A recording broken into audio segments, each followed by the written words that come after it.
সুপ্রিয় দর্শক, আসসালামু আলাইকুম। আপনাদের সবাইকে স্বাগত জানাচ্ছি এখনকার আলোচনা। আপনাদের সঙ্গে আছি আমি সিরাজুল ইসলাম। দর্শক, অনেকগুলো গুরুত্বপূর্ণ খবর আছে। একটা খবর হচ্ছে কুয়েতের কাছাকাছি সীমান্তে ইরান ট্যাঙ্ক, সাজোয়াজান এই ধরনের অনেক কিছু পাঠিয়েছে।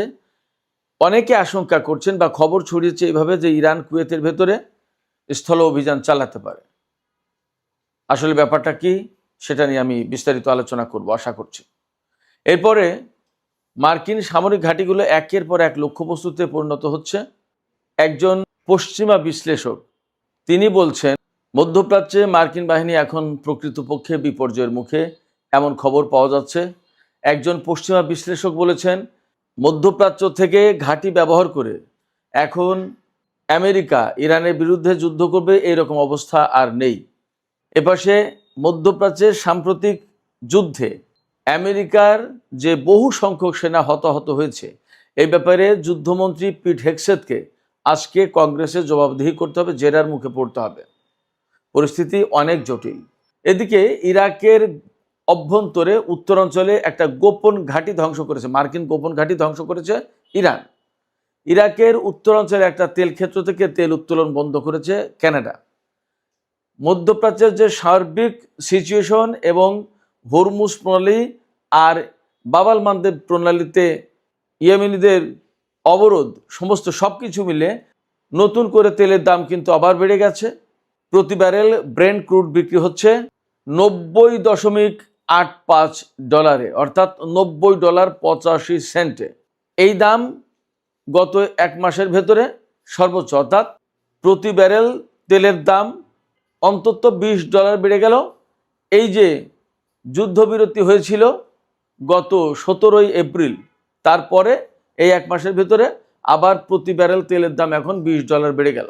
আর ওয়েস্ট টেক্সাস ইন্টারমিডিয়েট যে তেল, সেটার দাম বর্তমানে অর্থাৎ আজকে বেড়ে $83.85, অর্থাৎ প্রতি ব্যারেল তেল কিনতে $83.85 খরচ করতে হচ্ছে। মার্কিন CNN টেলিভিশনের যে ওয়েবসাইট, তাতে একটি বিশ্লেষণ দেয়া হয়েছে। সেই বিশ্লেষণে বলা হচ্ছে, এই যুদ্ধে মারাত্মকভাবে দুটো জিনিস ভেঙে পড়েছে। সেই দুটো জিনিস হচ্ছে supply and demand.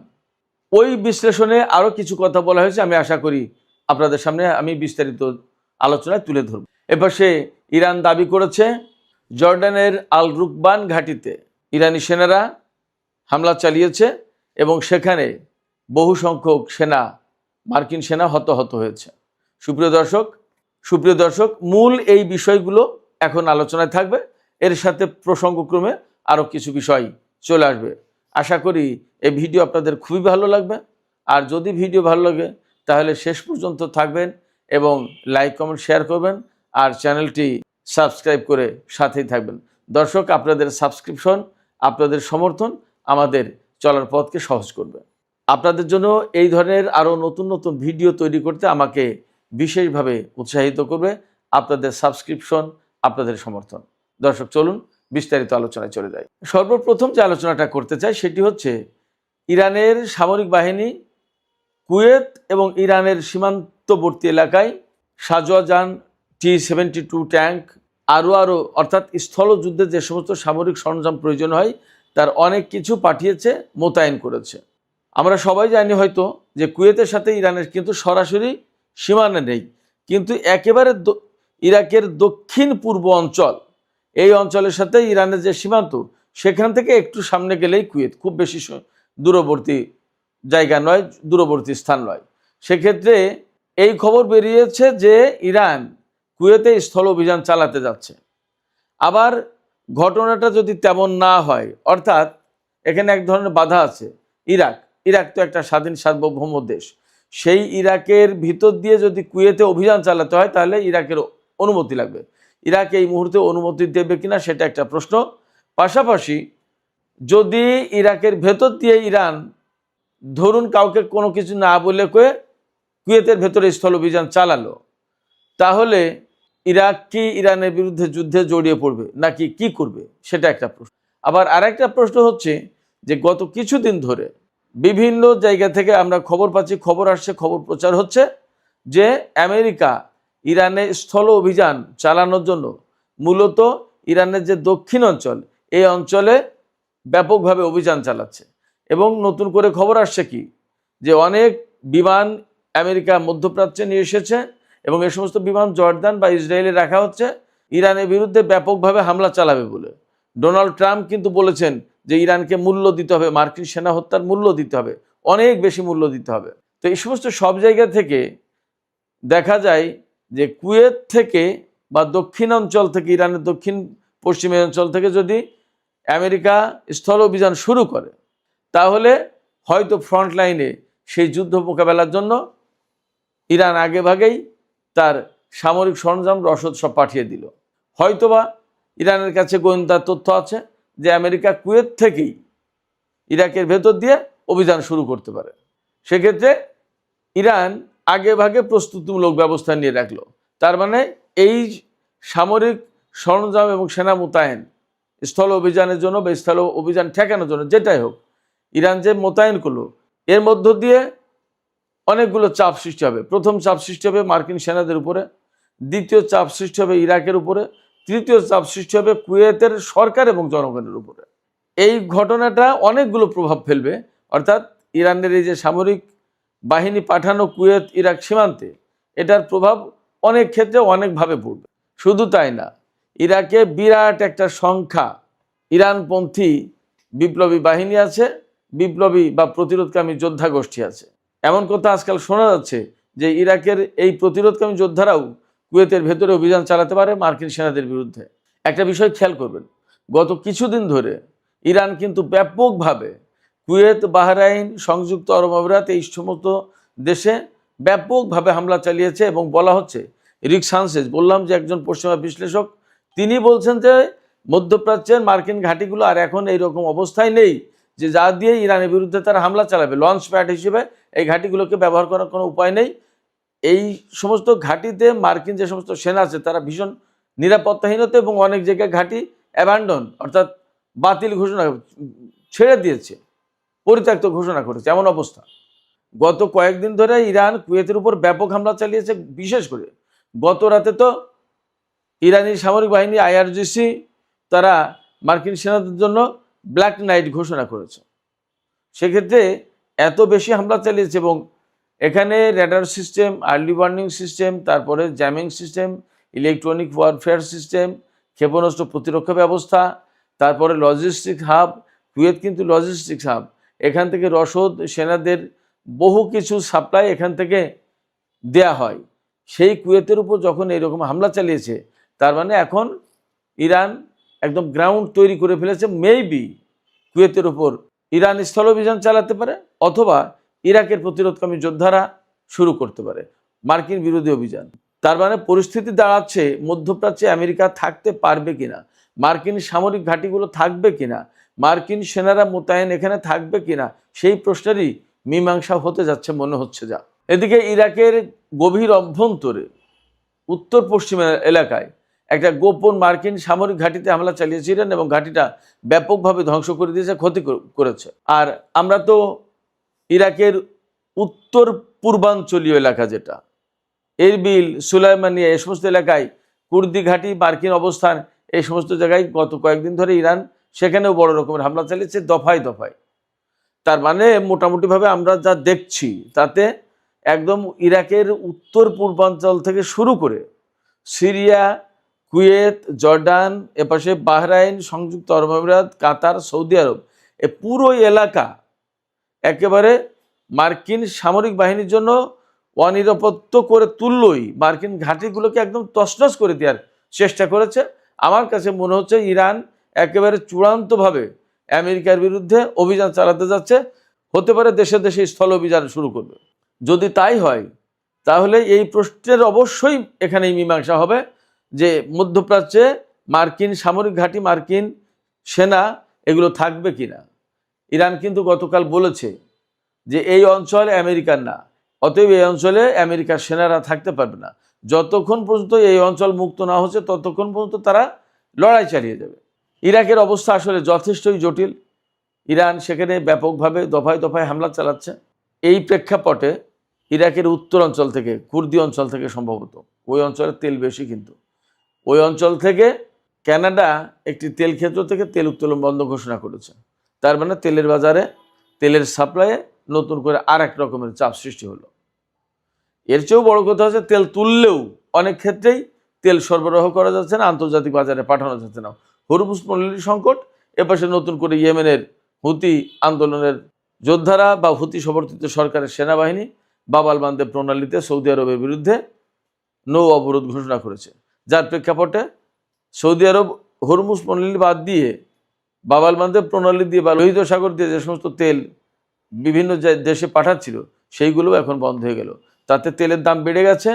Donald Trump অবশ্য গতকাল এক ধরনের কৌশলের আশ্রয় নিয়েছিল এবং এই জন্য যুদ্ধবিরতির একটা ফ্লো ছড়িয়ে দেওয়া হয়েছিল যে ইরানের সাথে আমরা আবার আলোচনায় যাচ্ছি, 10 দিনের যুদ্ধবিরতি ইত্যাদি ইত্যাদি। এগুলো পজিটিভ কথা। তো এই পজিটিভ কথা বলার পরে আন্তর্জাতিক বাজারে তেলের দাম প্রায় $1 মতো কমে এসেছিল। এখন আবার সেটা বেড়ে নতুন করে এখন গত 1 মাসের মধ্যে তেলের দাম সর্বোচ্চ পর্যায়ে পৌঁছেছে। আমি আগেই বলেছি, তেলের দাম ব্রেন্ট ক্রুড প্রতি ব্যারেল তেলের দাম হচ্ছে এখন $90.85, আর ওয়েস্ট টেক্সাস ইন্টারমিডিয়েট যেটা, সেটার দাম হচ্ছে $83.97, অর্থাৎ $83.97, মানে $84 বলাই যায়। এদিকে আমেরিকার এই যে নাজুক অবস্থা তৈরি হয়েছে মধ্যপ্রাচ্যে, তাদের ঘাঁটি থাকবে কিনা, মার্কিন সেনা আসলে এখানে থাকতে পারবে কিনা, এরকম একটা প্রশ্ন যখন তৈরি হয়েছে এবং ইরান যখন একের পর এক হামলা চালাচ্ছে, ইরান তো নতুন করে ঘোষণা করলো যে জর্ডানের রুকবান সামরিক ঘাঁটিতে হামলা চালিয়েছে এবং সেখানে বেশ কিছু সেনা হতাহত হয়েছে। এই অবস্থায় মার্কিন প্রশাসন কিন্তু স্বীকার করতে চাচ্ছে না তাদের সেনা কতজন হতাহত হয়েছে। মাত্র 4 জনের কথা বলছে, যে এই কয়েকজন নিহত হয়েছে আর অল্প কয়েকজন আহত হয়েছে, এরকম কথা বলা হচ্ছে। কিন্তু সিএনএনের একটা রিপোর্টে দেখলাম যে 100 মতো সেনা আহত হয়েছে এই গত কয়েকদিনের যুদ্ধে, গত 9 জুলাই থেকে যুদ্ধে এই পর্যন্ত।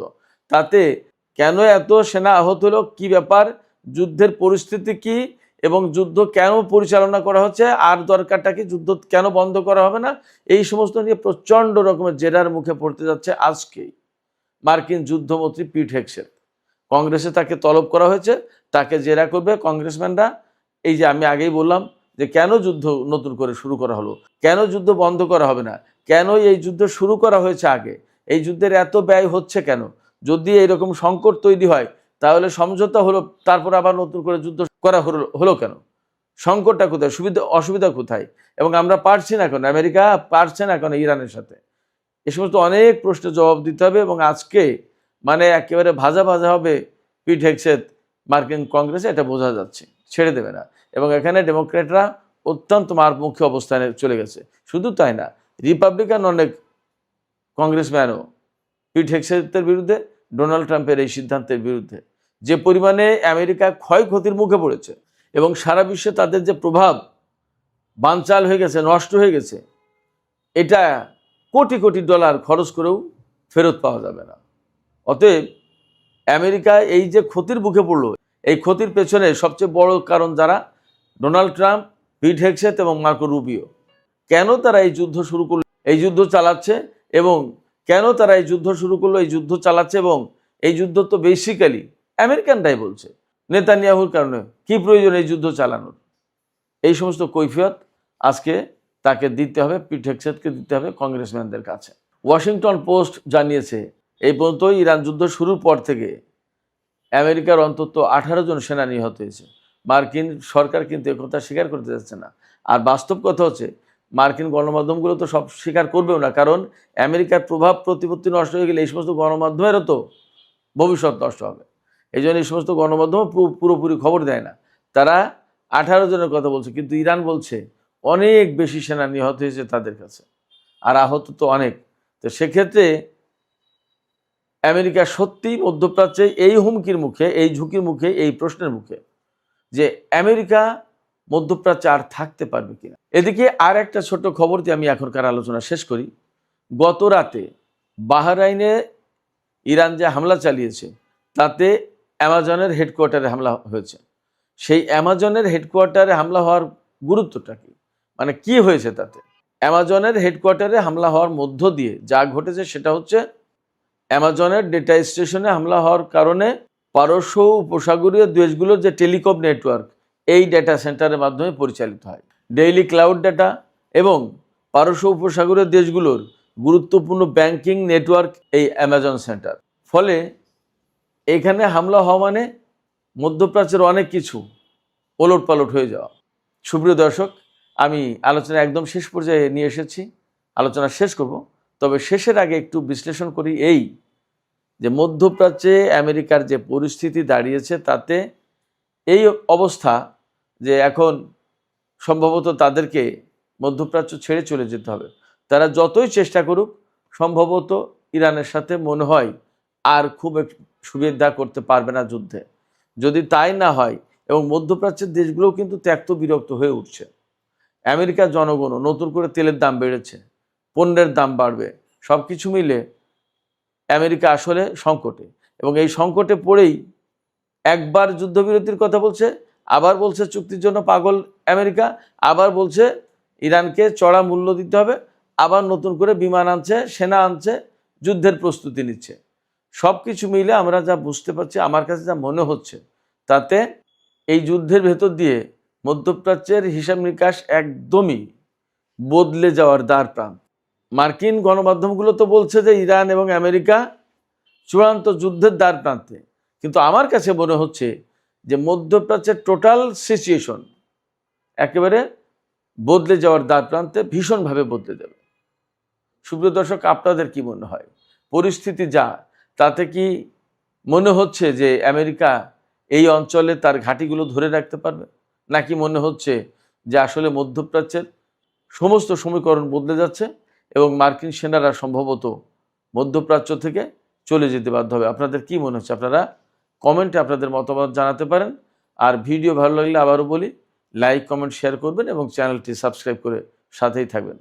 দর্শক, এখনকার আলোচনা এখানেই শেষ করছি। আপনারা সবাই অনেক অনেক ভালো থাকুন। আল্লাহ হাফেজ।